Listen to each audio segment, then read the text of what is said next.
Hey guys, so for this step, what we're going to do is create pattern using a subtractive method. So you're going to need your loop tool to create this subtractive method into your pinch pot.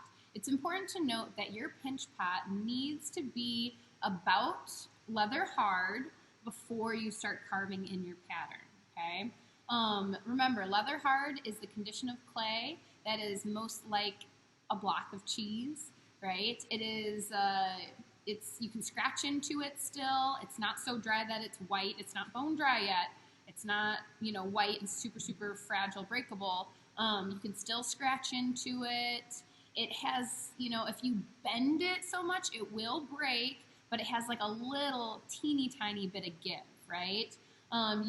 It's not easily malleable anymore. Like if I push into my finger, I'm not going to make this big imprint like I would if it was short, if this clay was short. So you need it to be about leather hard. Something to note is if you're ready to do the subtractive method and your pinch pot is not leather hard, one way to kind of get it to that stage is either loosely wrap it overnight, so like just kind of put the plastic bag over top but don't zip it.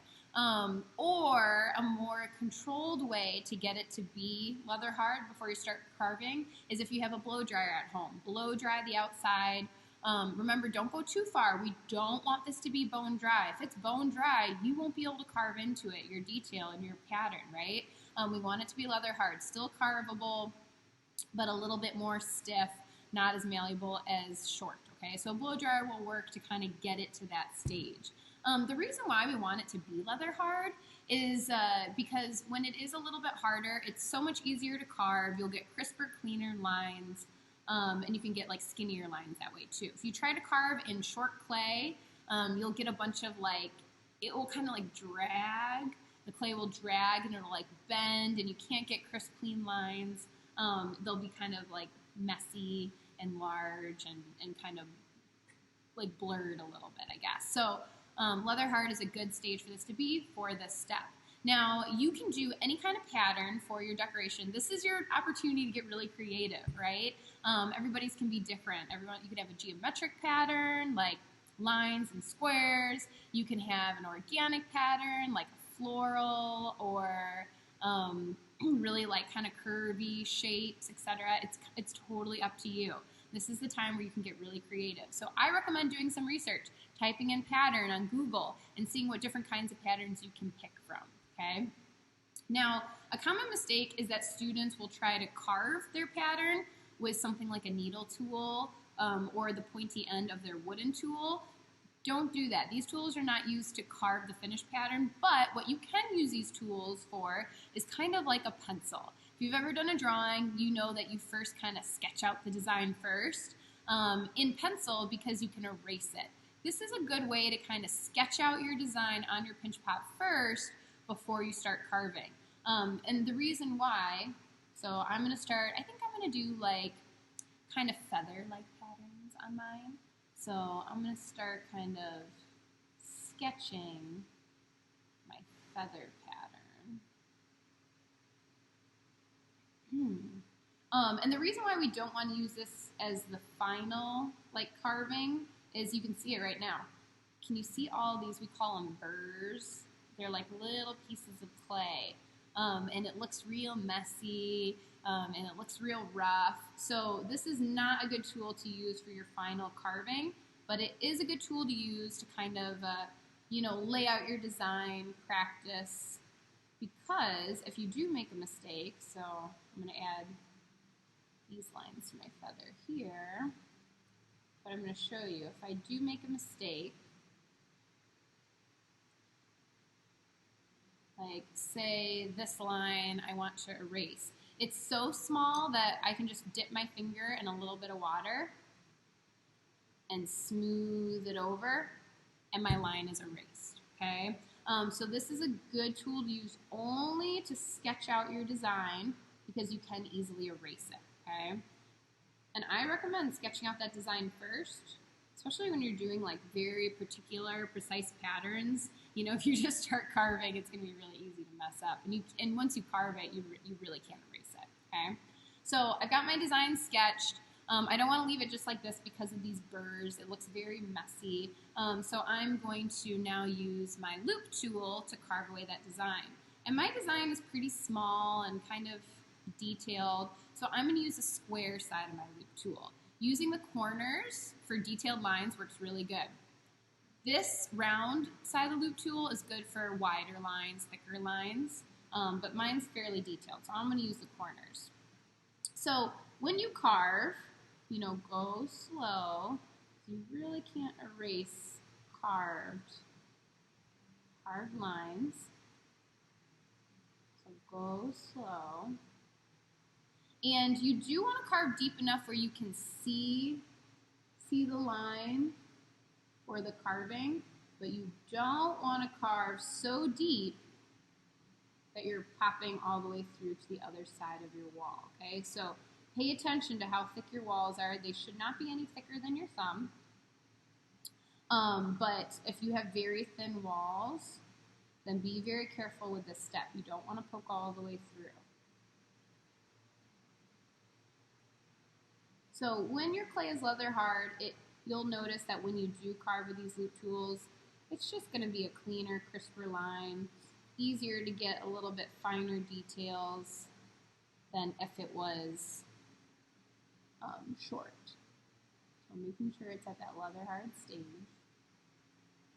when you're carving.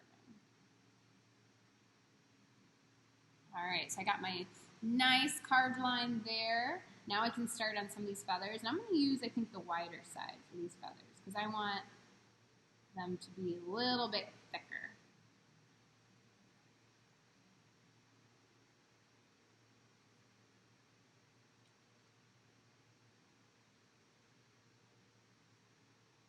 And remember, you're carving a pattern, so even though right now I just have like one feather on here, what I would do after I'm done with this one is continue adding feathers like throughout.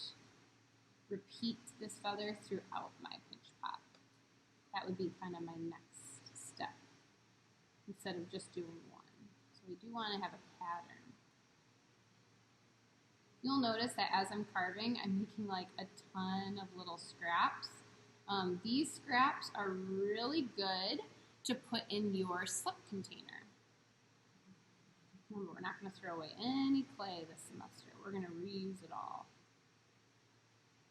So big chunks and big scraps go in your recycling container, or your recycling bag, and little scraps, like these little crumbs that are coming off as I'm carving, are going to go into your slip bag.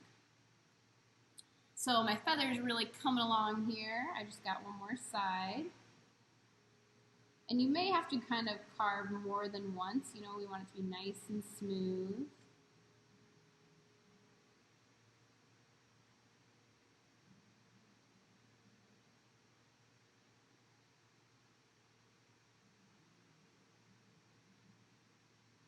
But I like this rounded loop tool because you're able to kind of go from thick to thin, which is kind of a fun technique to do.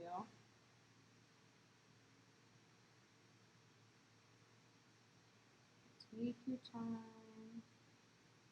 And again, as you're going, like as I'm going, I had sketched out these lines on this right side where I wanted my feather marks to go. But as I'm carving, I'm noticing, I'm not really hitting those lines exactly, and that's fine. Because I sketched them with that needle tool very lightly and not very deep, I can just erase them with a little bit of water on my finger when I'm all done.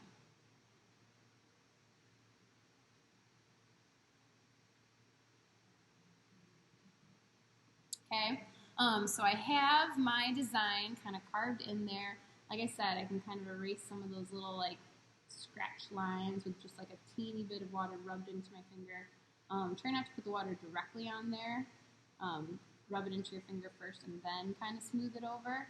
I can kind of brush off any of these like little burrs or kind of go over if I have any little burrs and try to smooth those out a little bit. And then what I would do next is just continue that design all the way around my pinch pot. Now I want to show you once my design is completed, it's all the way around my pinch pot, the last step is to make sure that your name is scratched into the bottom of your pinch pot, okay? And Next, use the needle tool to scratch your whole first name and class period into the bottom of your pot.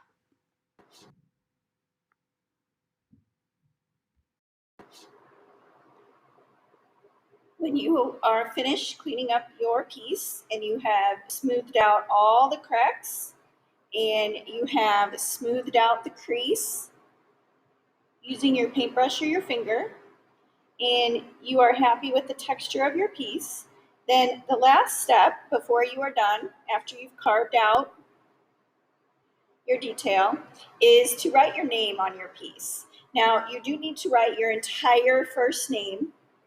Please do not just put your initials. Please write your entire first name. Now, it's best to write it at the bottom, but if that doesn't fit, then you can write it around the foot. But write your entire first name.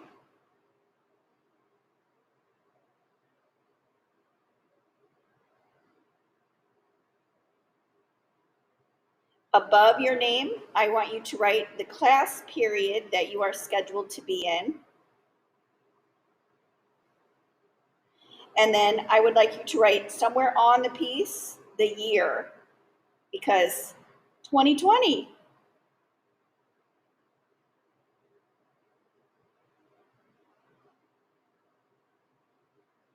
All right, so you are not done with your piece until you show your first name, the class period, and the year. Now photograph your work and complete the turn-in slideshow. If you want to keep your piece, put it on the to-be-fired shelf after you have completed the turn-in slideshow and submitted it to Canvas.